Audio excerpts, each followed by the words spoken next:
4인 가족 동남아 여행 패키지로 알아봤더니 선택지가 딱 2개였습니다. 70만원짜리는 쇼핑 일정이 4번이고 쇼핑 없는 상품은 189만원이에요. 쇼핑 안 당하겠다는 것의 값이 1인당 110만원, 가족이면 440만원 차이입니다. 한때 효도의 상징이었던 패키지 여행이 왜 이 지경이 됐는지, 그리고 이 구조가 왜 더 이상 유지될 수 없는 건지 오늘 이야기해보겠습니다. 이야기를 시작하기 전에 구독과 좋아요 부탁드립니다.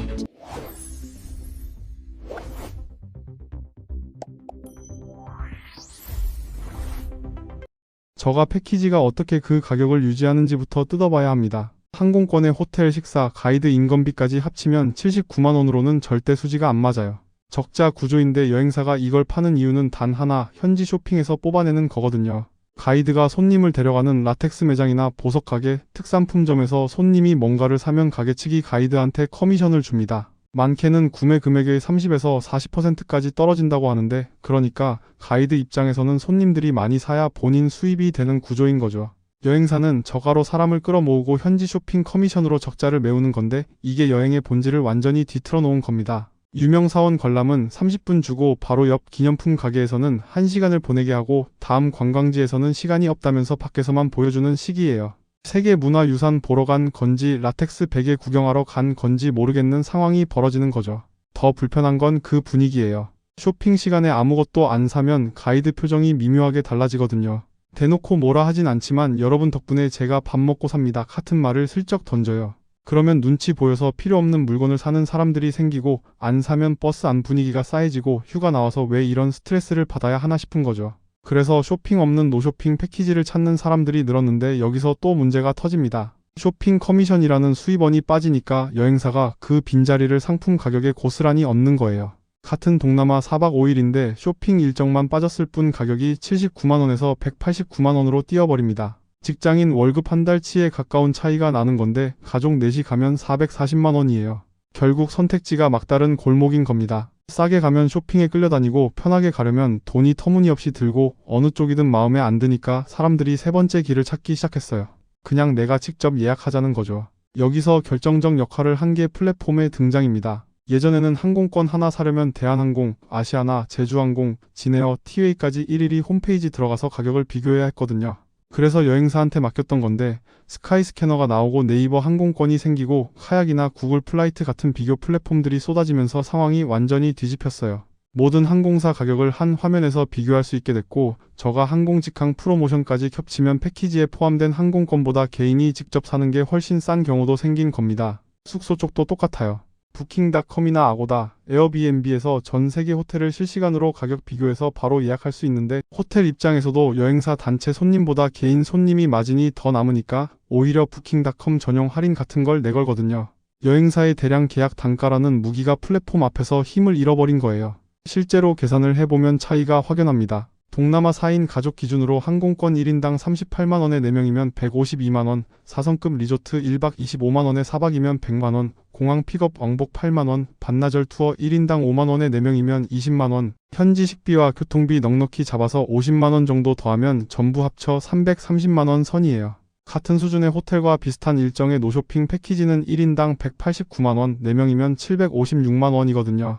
직접 예약하는 것과 426만원 차이가 나는데, 여행의 질은 오히려 직접 잡은 쪽이 나았다는 게 핵심이에요.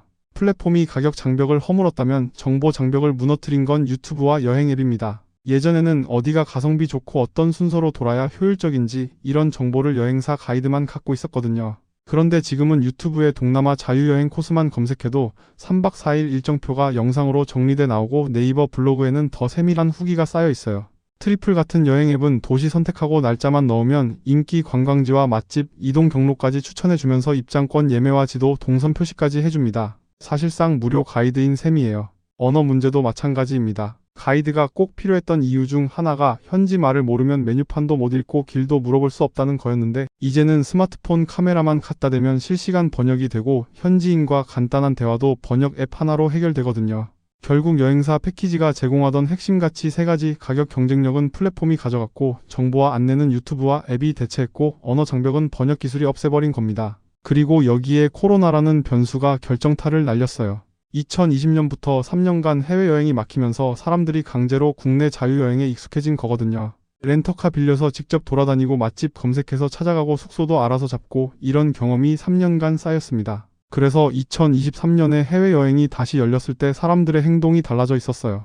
국내에서 자유여행에 길들여진 사람들이 해외에서도 같은 방식을 원하기 시작한 거죠. 직접 예약하는 게 더 이상 두려운 일이 아니라 자연스러운 일이 된 겁니다. 통계를 보면 더 분명해요. 코로나 이전인 2019년에 한국인 해외여행객 중 패키지 비중이 약 35%였는데 2024년에는 20% 초반대로 떨어졌습니다. 3명 중 1명이 택하던 게 이제 5명 중 1명꼴인 거고 그마저도 유럽이나 중남미 같은 장거리 고난이도 여행지에 몰려 있어요. 동남아나 일본, 대만 같은 가까운 나라는 거의 전부 자유여행으로 바뀌었습니다. 그럼 여행사들이 가만히 있었느냐? 그건 아니에요. 나름대로 돌파구를 찾으려 했습니다. 항공권과 호텔만 묶어 파는 에어텔 상품이 한동안 먹혔는데 스카이스캐너로 항공권 최저가 찾고 아고다로 호텔 특가 잡으면 에어텔보다 싼 경우가 많아지면서 이것도 경쟁력을 잃었어요. 프리미엄 패키지도 시도했습니다. 쇼핑 없이 소수 인원에 좋은 호텔, 고급 식사를 제공하는 건데 수요가 아예 없진 않아요.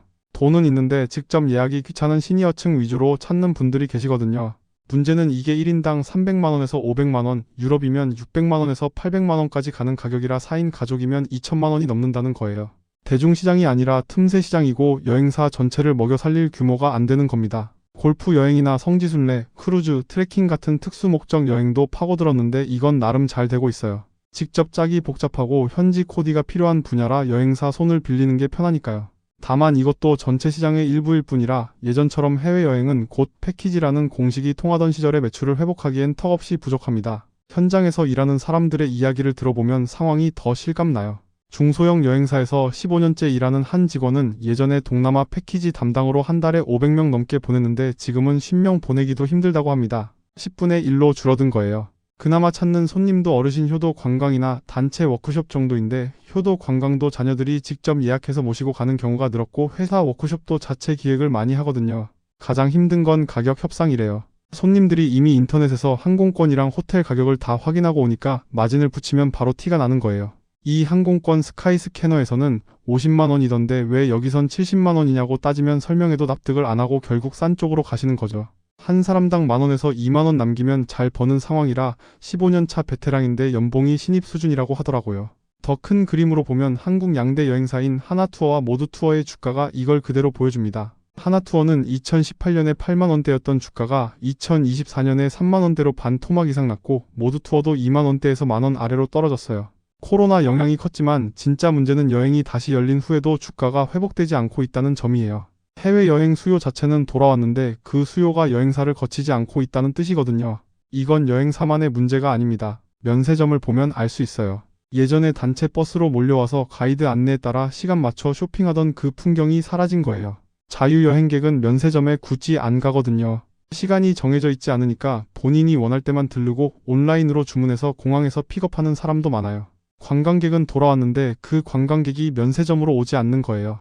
관광지 상권도 마찬가지입니다. 패키지 단체 손님 위주로 장사하던 관광지 앞 식당이나 기념품 가게들이 힘들어지고 있어요. 자유여행객들은 네이버 블로그에서 관광객 안 가는 진짜 로컬 맛집 같은 걸 찾아서 골목 안쪽 허름한 집에 줄 서는 시기거든요. 관광지 바로 앞보다 뒷골목이 더 붐비는 세상이 된 겁니다. 그런데 이 와중에도 오히려 잘 되는 여행 서비스가 있어요. 클룩이나 마이리얼트립, 와그 같은 현지 투어 플랫폼이에요. 항공권과 호텔은 직접 잡고 현지에서 반나절 투어나 체험만 이런 플랫폼에서 사는 방식인데 야시장 음식 투어나 쿠킹 클래스, 유적지 반나절 투어 같은 것들이 보통 서너 시간짜리에 3만원에서 5만원 선이에요. 하루 종일 끌려다니는 게 아니라 원하는 것만 콕 찍어서 쓸 수 있으니까 가성비가 좋은 거죠. 여행 플래너 서비스도 떠오르고 있습니다. 본인 취향이랑 예산, 일정을 알려주면 전문가가 맞춤 코스를 짜주는 건데 10만원에서 30만원 사이라 처음 가는 곳이나 복잡한 일정일 때 유용해요. 패키지처럼 단체로 끌려다니는 게 아니라 나만을 위한 일정을 받는 거라 결국 살아남는 건 유연함인 겁니다. 전부 묶어서 파는 게 아니라 소비자가 필요한 것만 골라 살 수 있게 해주는 서비스가 시장을 가져가고 있는 거예요. 그렇다고 패키지 여행이 완전히 사라지지는 않을 겁니다. 유럽 여러 나라를 도는 일정이나 아프리카 사파리, 남미 일주처럼 직접 짜기가 너무 복잡한 여행지에서는 전문 가이드가 있는 패키지가 훨씬 안전하고 효율적이거든요. 70대에서 80대 어르신들의 경로당 단체 여행이나 동창회, 종친회 같은 시니어 수요도 계속 있을 거고 회사 워크숍이나 인센티브 투어 같은 기업 단체 여행도 여행사를 쓰는 게 편하니까요. 문제는 이 세 영역을 다 합쳐도 예전 패키지 시장의 20에서 30% 정도밖에 안 된다는 거예요. 나머지 70에서 80%를 차지하던 일반 대중 패키지, 가까운 나라 효도 관광이나 동남아 가족 여행, 일본 벚꽃 투어 같은 건 이제 대부분 자유여행으로 대체됐습니다. 한번 자유여행을 경험한 사람은 다시 패키지로 돌아가지 않는다는 말이 있어요. 실제로 올해 초 부모님 모시고 일본 오사카를 다녀온 40대 직장인 사례를 보면 처음에는 어르신이니까 패키지가 편할 거라 생각했는데 일정표를 보니 가고 싶지 않은 곳은 들어있고 가고 싶은 곳은 빠져 있어서 결국 직접 예약했다고 합니다. 항공권에 오사카 주유 패스, 교토 반나절 투어까지 하나하나 따로 끊었는데 3인 가족 3박 4일에 250만원 정도가 들었고 비슷한 패키지는 350만원이었거든요. 100만원을 아껴서 부모님한테 맛있는 것도 더 사드리고 선물도 더 사드렸다는 거예요. 귀찮긴 했지만 부모님이 힘들어하시면 쉬고 더 보고 싶으시면 더 볼 수 있었는데 패키지였으면 불가능했을 거라고 하더라고요. 한번 해보니까 별거 아니었다는 말, 이게 패키지 여행 입장에서는 가장 무서운 한마디일 겁니다. 지금 무너지고 있는 건 단순히 패키지 여행이라는 상품 하나가 아닙니다. 싸게 가면 쇼핑 스트레스에 시달리고 편하게 가려면 감당 못할 가격을 내야 하는 그 구조 자체가 붕괴하고 있는 거예요. 스마트폰과 플랫폼이 탈출구를 열었고 코로나가 강제로 그 문을 밀어버렸습니다. 여행사가 독점하던 정보, 여행사만 가능하던 예약, 여행사 없이는 불가능하던 해외여행, 이 모든 것들이 이제 개인의 손 안에 들어왔어요. 5년 뒤, 10년 뒤에도 항공권과 호텔 묶어 파는 지금 형태의 패키지 여행사가 살아남기는 어려울 거예요.